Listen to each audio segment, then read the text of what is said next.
அனைவருக்கும் வணக்கம். மக்களாகிய நாம் என்ற யூடியூப் சேனலை தொடர்ந்து நடத்தி கொண்டிருக்கிறோம். இதற்கு மக்களாகிய உங்களுடைய ஆதரவு அளித்ததற்கு நன்றி. சப்ஸ்கிரைப் பண்ணாதவங்க சப்ஸ்கிரைப் பட்டன் அமைக்கிங்க. நோட்டிபிகேஷன் அடிக்கடி வர்றதுக்கான பெல்லைக்கான ப்ரெஸ் பண்ணிக்கங்க. இன்று நாம பேச போற ஒரு டாபிக் சற்று காலத்துக்கு முன்னால் பாரதிராஜா அவர்கள் இடம்பெற்றது. அவர் இறந்து 16வது நாளில் அவருடைய சீடராக கருதக்கூடிய பாக்கியராஜ் அவர்கள் திடீர் இறப்பு தமிழகத்தையே சோகத்தில் ஆயிட்டது. அவர் குறித்து ஒரு நினைவாஞ்சலியாக இது அவருக்கான ஒரு புகழஞ்சலியா இருக்கணும்னு இந்த வீடியோ தொகுப்பை ஆரம்பிக்கிறோம். ஏரிக்கர பூங்காத்தே நீ போற வழி தெங்கிழக்கோ. பாக்கியராஜ் அப்படின்னு சொன்னா அவர் தமிழ் திரையுலகத்துல ஒரு அசைக்க முடியாத சக்தியா இருந்தார். பெண்களுக்கு மிகவும் பிடித்த ஒரு நடிகராக, இயக்குனராக, தயாரிப்பாளராக, ஏன் இசையமைப்பாளராக கூட இருந்திருக்கிறார். சினிமா துறை இல்லாமல் பத்திரிகை ஆசிரியர் என்று பன்முக தன்மையோடு விளங்குகிறார். கலை அர்ப்பணிப்புக்கு மிகப்பெரிய விருது வைத்தால் போல் எம்ஜிஆர் அவர்களே இவரை தன்னுடைய கலை உலக வாரிசு என்று அறிவித்தார். அவரை பற்றி சில ஞாபகங்களை நம்ம எல்லாரும் சேர்த்து ஷேர் பண்ணிக்குவோம். சொல்லுங்க பத்தி உங்களுக்கு இந்த பாக்கியராஜை பற்றி என்ன ஞாபகம் வருகிறது, அவருடைய நினைவு? முதல்ல பாக்கியராஜ் படங்களை என்னுடைய இதுக்கு நான் எந்த தியேட்டர்லயும் பார்த்ததே இல்லை. அதிகபட்சம் எல்லா படங்களையும் டிவியில தான் பார்த்துருக்கோம். ஆனா பாக்கியராஜ் படம் ஒரு பொதுவா ஒரு 80ஸ்ல ஒரு நம்ம தமிழ் சமூகம் எப்படி இருந்தது அப்படின்றதுக்கு ஒரு சின்ன எக்ஸாம்பிளா நீங்க பாக்கியராஜ் படத்தை போய் பார்த்தா தெரியும். ஒரு வீட்டுக்குள்ள எப்படி இருக்கும், அக்கம் பக்கத்தோட எப்படி பழகுவோம், இந்த மாதிரி சில விஷயங்கள்லாம் நம்ம அஸ் அ சொசைட்டியா எப்படி இருக்கும் அப்படின்றது பாக்கியராஜ் படத்துல நீங்க போய் பார்த்தா தெரியும். எனக்கு அவருடைய யூனிக் பாயிண்டா புரிஞ்சது, அவர் இந்த ஹீரோயிசத்தை ஒரு மாதிரி டெமோக்ரட்டைஸ் பண்ணாரு. அதாவது ஹீரோஸ்னா இப்படிதான் இருக்கணும், ரொம்ப பலசாலியா இருக்கணும், ஒரு 10 பேர் அடிக்கணும், லட்சணமா இருக்கணும், நியாயமா தான் இருக்கணும். ஹீரோஸ்னா எந்த ஒரு சின்ன அவர்கிட்ட ஒரு சின்ன குறை கூட இருக்கக்கூடாதுன்ற ஒரு கான்செப்ட மித்த உடைச்சது பாக்கியராஜ் தான். இன்னைக்கு அதை நோக்கிதான் பழைய இந்த ஆன்டி ஹீரோ மூவிஸ் எல்லாம் இன்னைக்கு வருது இன்னைக்கு. பட் அதை 40 வருஷம் முன்னாடி ஃபர்ஸ்ட் உடைச்சவர் அவர் தான். நீங்க அவர் ஹீரோஸ் எல்லாம் எப்பயுமே கொஞ்சம் அசட்டையா இருப்பாங்க, நிறைய பொறாமப்படுவாங்க, தேவைப்பட்டா பொய் சொல்லுவாங்க. இந்த மாதிரி ரொம்ப இயல்பான நம்ம வீட்டுல நமக்கு தெரிஞ்ச ஒருத்தர் நம்ம அண்ணனோ, தம்பியோ, மாமாவோ, சித்தப்பாவோ இந்த மாதிரி ஒரு கேரக்டர் தான் அவர் தான் படத்துல ஹீரோவா காமிச்சிருப்பாரு. அது ஒண்ணு.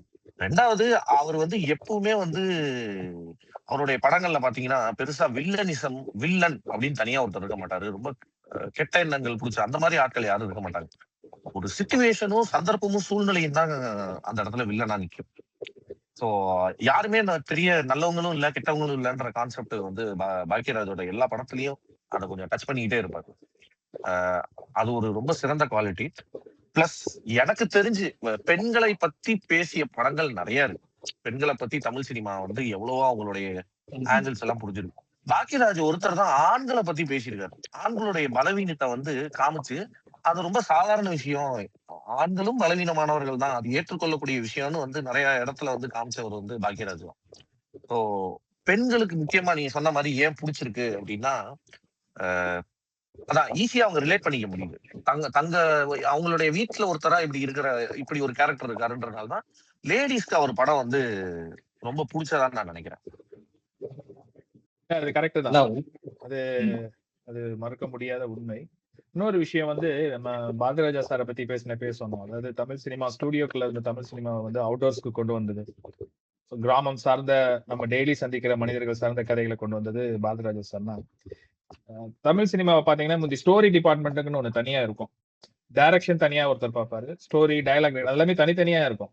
அதை உடைச்சது பாக்கியராஜ் சார் தான். ஏன்னா கதை, திரைக்கதை, வசனம், டைரக்ஷன் பாக்கியராஜன் நம்ம ஃபர்ஸ்ட் இவரோட படங்கள்ல தான் அது ஃபர்ஸ்ட் வந்துச்சு. ஈவன் பாரதிராஜாவோட அவரோட படங்கள்ல பாத்தீங்கன்னா கூட இப்ப சிகப்பு ரோஜாக்கள், நிறமாறாத பூக்கள், இது எல்லாத்துக்குமே இவர் ஸ்டோரி, டைலாக் ரைட்டர் இந்த மாதிரி டிஃப்ரெண்ட் ரோல்ஸ் பிளே பண்ணியிருக்காரு. லாஸ்ட் இயர் ஒரு ஃபங்க்ஷன்ல 2 years பேக் நினைக்கிறேன், அவர் பாரதிராஜா சாரே என்ன சொல்லியிருந்தாருன்னா, அதாவது அதுக்கப்புறம் இவர் பாக்கியராஜ் டைரக்டர் ஆயிட்டாரு, அதுக்கப்புறம் ஆல்மோஸ்ட் இன் ஆல் பாரதிராஜாஸ் மூவி ஏதாவது ஒரு கரெக்ஷன் இவர் பாக்கியராஜ் சாரோட இன்வால்மெண்ட் இருக்குமா, எஸ்பெஷலி வித் டைலாக்ஸ். அதை பார்த்து ஒரு ப்ரூஃப் ரீடிங் பண்ணி சேஞ்சஸ் சொல்லி, அதனால அது ஒரு பெரிய விஷயம் அவரை பொறுத்த வரைக்கும். பிளஸ் மியூசிக், ஏன்னா இது நம்மள இருந்து அவர் மியூசிக் டைரக்டராவும் ஆனாரு. அதுக்கப்புறம் சுந்தரகாண்டம், ஒரு 7-8 படம் பண்ணியிருக்காருன்னு நினைக்கிறேன், நாட் ராங்.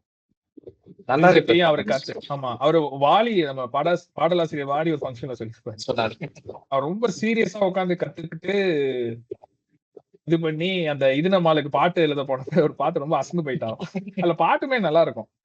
இந்த மாதிரி 4-5 பாட்டு அந்த படத்துல நல்லா இருக்கும். நிறைய ஹிட் சாங்ஸுமே கொடுத்திருக்காரு. சங்கீதம் பாட ஞானம் உள்ளவர்கள் வேண்டும்னு அதை வச்சே வாலி எழுதியிருப்பாரு. அந்த படத்துலதான் அது வரும். அதெல்லாம் பெரிய விஷயம் தான். நகைச்சுவை அப்படின்னு சொல்லும் போது அவருக்கு அந்த ஹியூமர் வந்து உள்ள இருந்துகிட்டே இருக்கும். படத்துல எப்பயுமே பாத்தீங்கன்னா அதுக்குன்னு ஒரு ட்ராக் இல்ல, அந்த இந்த டைமுக்குள்ளதான் நகைச்சுவை இருக்கணும்னு ஒரு கான்செப்ட் எல்லாரும் வச்சிருந்தாங்க. எப்படி ஹீரோ வில்லன்கிற அந்த இலக்கணத்தை உடைச்சாரோ அதே மாதிரி அந்த இலக்கணத்தையும் உடைச்சு ஃபர்ஸ்ட்ல இருந்து எண்டு வரைக்கும் ஒரு நகைச்சுவையை கொண்டு போனார் படத்துல. இன்னைக்கு இருக்கிற இளம் ஹீரோக்கள், இளம் இயக்குனர்கள் பூரா அதை ஒரு வழியா எடுத்து பின்பற்றுறாங்க. அதே மாதிரி தன்னை தாழ்த்தி அந்த நகைச்சுவையை மேம்படுத்துற அந்த ஒரு போக்கு இருக்கு பாத்தீங்களா, வடிவேல் அதை வடிவேலுக்கு அது ரொம்ப பொருந்தும். அதை ஆரம்பிச்சு வச்சதும் பாக்கியராஜ் அவர்கள் தான். தூரல் நின்று போச்சுல செந்தில் நடிச்சிருப்பாரு. செந்திலுக்கு அதுதான் ஃபர்ஸ்ட் மூவி, தனியா ஒரு ஸ்டாண்ட் அலோன் காமெடியனா. ஏன்னா அதுக்கு முன்னாடி அவர் பாக்கியராஜ் சார் இன்டர்வியூல சொல்லியிருக்காரு, செந்தில் வந்து அந்த குரூப்ல இருக்கிறப்ப எல்லாரும் அவர் ரொம்ப டீஸ் பண்ணிக்கிட்டு இது பண்ணிட்டு இருப்பாங்க. ஸோ இவருக்கு ஏதாவது பண்ணணும்னு சொல்லி ஃபர்ஸ்ட் ஒரு தனி ட்ராக் அந்த அந்த படம் தான். டைட்டில் கார்டு ஒண்ணு போடுறது பாத்தீங்களா, அவருடைய டைட்டில் கார்டு எல்லாமே யூனிக்கா தான் இருக்கும்.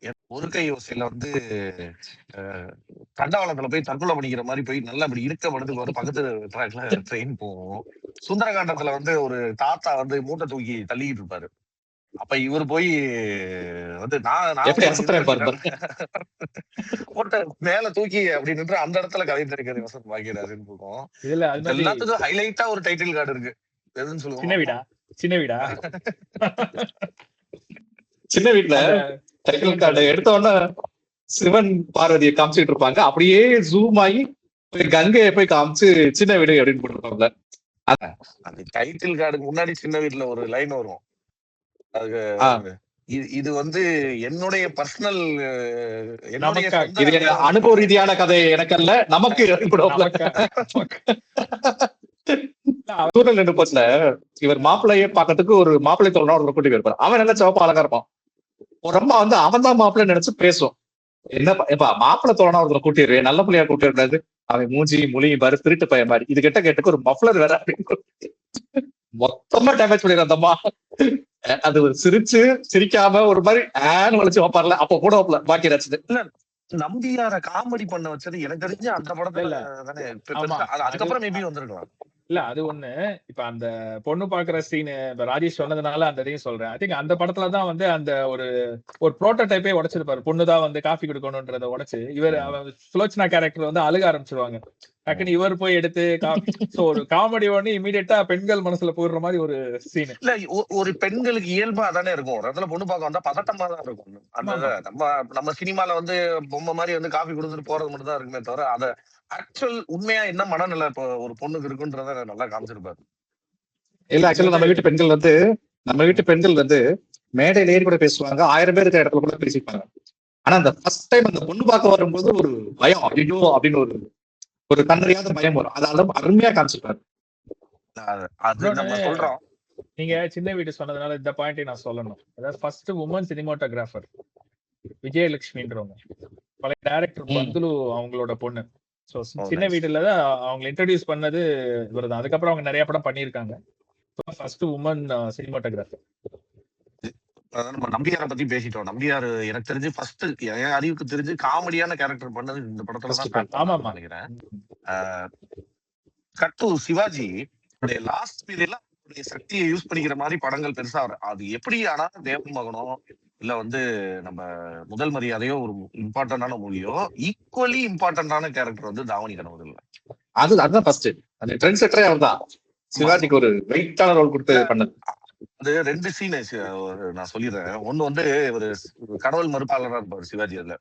அதுல வந்து ஒரு சீன்ல போய் நிப்பாரு, பிள்ளையார் நான் இது வரைக்கும் உன்னைய கும்பிட்டது இல்ல, ஆனா நான் ஜாலியா தான் இருக்கிறேன், உன்னே நம்பி இருக்கிற அந்த சுப்பிரமணிய குடும்பத்துக்கு என்னதான்ப்பா பண்ண போற, நீ என்ன பண்ணுவியோ எந்த ரூபத்துல வருவியோ அவன் குடும்பத்தை ஒழுங்கா காப்பாத்தி அவரை. அப்பதான் நான் அதுல சொல்லுவாரு, பெரிய பெரிய நேதாஜி தலைவர்களுக்கெல்லாம் உன்னைய முதல்ல கட் பண்ணா பாரதிராஜா வருவாரு. அப்படி கேமரா வந்து எடுத்து வைப்பாரு.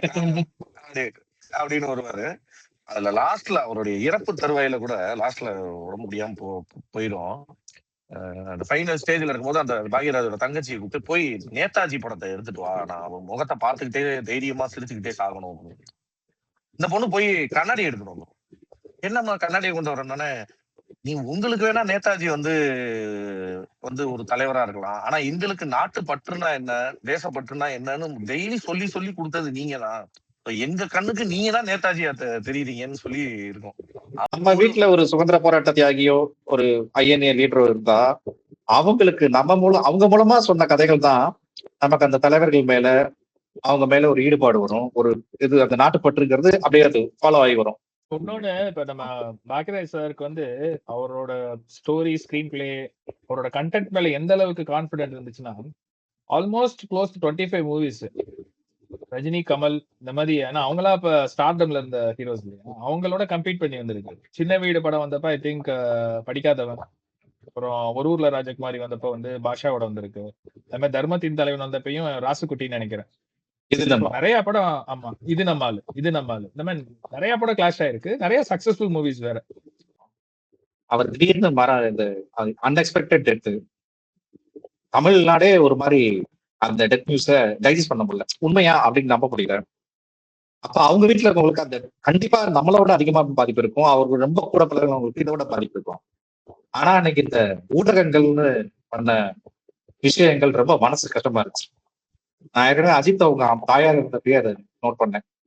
அவர் தூரக்க இருந்து கேமரா எடுத்த பரவாயில்ல, அவர் காருக்குள்ள கூட ஏற விடாம அன்னைக்கு கொஞ்சம் போய் சொல்ல போனாங்க. இதே மாதிரி சிஎம் வரும்போது சரி, உலகநாயகன் கமலஹாசன் வரும்போது சரி, நிறைய கலைஞர்கள் வரும்போது ரொம்ப க்ளோஸ்ல போய் அவங்கள ஒரு டிஸ்டர்ப் பண்ணாங்க.